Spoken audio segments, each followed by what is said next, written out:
And so what is the state government doing to fix the crisis? That's the question of the hour, of the day, of the year. Well, they're facing tremendous problems, and one of them is a long-standing two-thirds requirement to pass a budget. California is one of 3 states to have this two-thirds requirement. You know, when I talk about this in class, I always talk about, 40 students here. If we went to a video store, could two-thirds of us agree on? It's very difficult to get two-thirds on anything, much less something as critical as spending money and those kinds of priorities.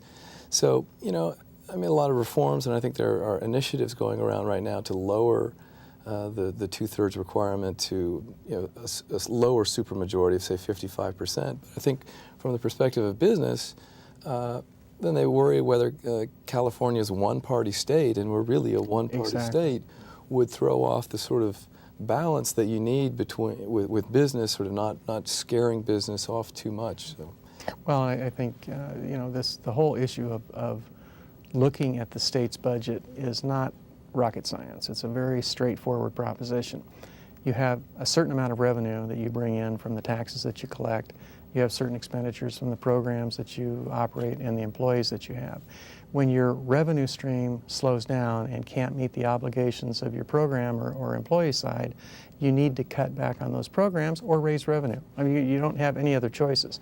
Part of the concern that I think the community in general, all of us have as taxpayers and residents of the state of California is how much burden can we pay as taxpayers? We're going to get hit with a 1-cent sales tax increase April 1st. And that's just the beginning of some of the increases that we're looking at. The vehicle, the auto sales or auto license fees are going to be going up. You start tacking on these things one after another, and eventually we're losing that golden luster that this state has always had as a desirous place to live, work, play, and learn. So my concern is we can't simply continue to raise taxes in order to balance a budget. We're going to have to make some of those tough decisions eventually and cut back on some of those programs and spending habits that we have. This legislature doesn't know how to do that.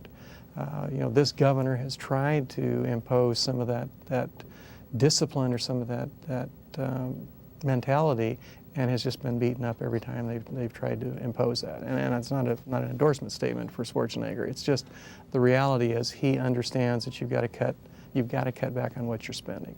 So I don't know where we go from here. I mean, we're still, as Tom said, $50 billion upside down.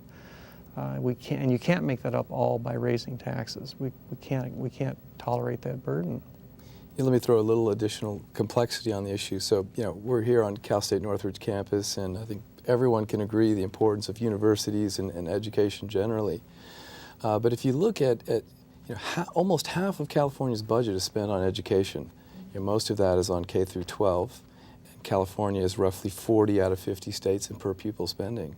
But if you look at the higher education system, so the University of California, the CSU system, and the community colleges, it's all heavily subsidized, such that the UC students are paying, their tuition should be about $9,000, and they're paying, I think, $7,500. Right.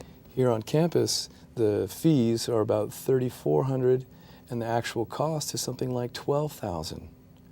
And the difference is even greater at the community colleges.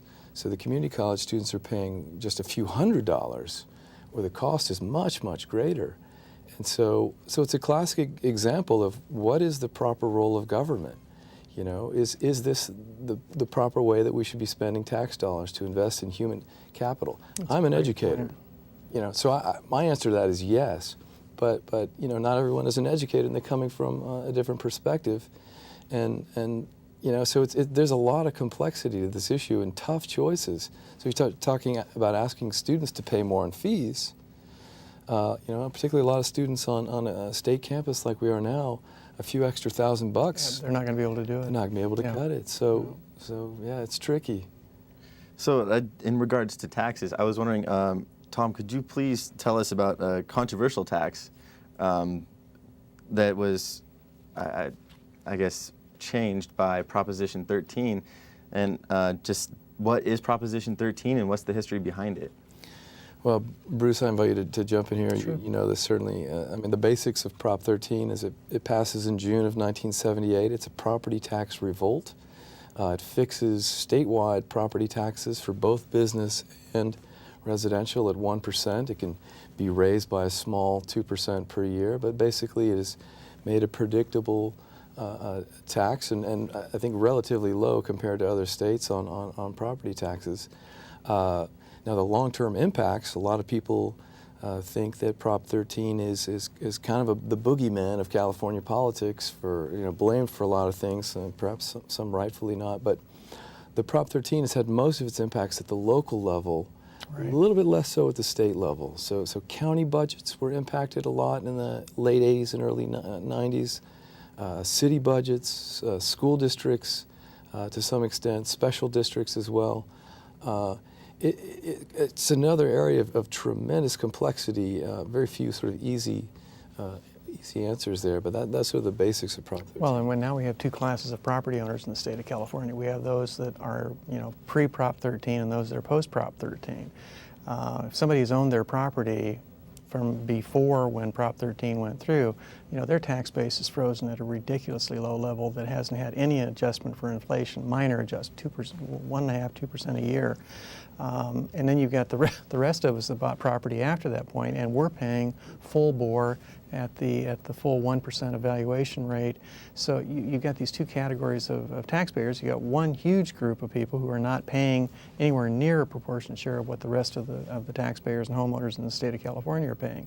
So you got a disparity there, and I think that's one of the areas that has to be reformed. But it's like it's like the sacred, it's the temple, and nobody wants to go after it. Even the most secure politicians who are entrenched in office don't want to take on Proposition 13 because of the potential revolt.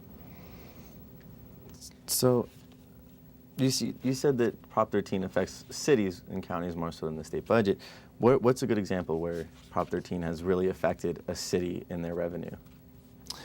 Well, I think by the late 80s and 1990s, you saw city budgets basically take a third out of their pockets. And so, if you're living in California in the mid to early 90s during that recession, and again, what I think we're going to be seeing now is a version of what we saw in the early 90s times some X number. It's going to be uglier. But I was actually working as a newspaper reporter at that time period, and almost every day I was going out to the budget cut story, the parks that were closing, the libraries that were closing, the streets, the potholes in Southern California. I had friends from other countries who just couldn't believe the physical infrastructure of this state that they thought was, this is the golden state. And they're coming here in the mid-1990s Absolutely. just shocked. And so that's what we're looking at over the next few years. It hasn't quite hit yet. I don't know that I've noticed the physical infrastructure deteriorating to that. But that's for certain where we're going to end up. We're going to repeat ourselves. What happened when Prop 13 went through is it shifted the way cities looked at revenue sources. When they weren't able to realize the share of the property tax base that they had been getting, their attention immediately went to sales tax revenue. So you had this huge, unprecedented buildup of malls and shopping centers and huge auto dealers that were based on major sales tax generators, which the city gets a full percent on that sales tax revenue. So that's an enormous source of revenue for most cities. And I think Tom's right. We're going to see a repeat of what we watched in the early 80s, mid 80s, starting to cycle back again as these cities try to adjust and figure out what are they going to do now, because now their sales tax revenue is under attack simply because of a depressed economy. They're not seeing anywhere near the revenue source or revenue stream that they had for the last 5 to 10 years.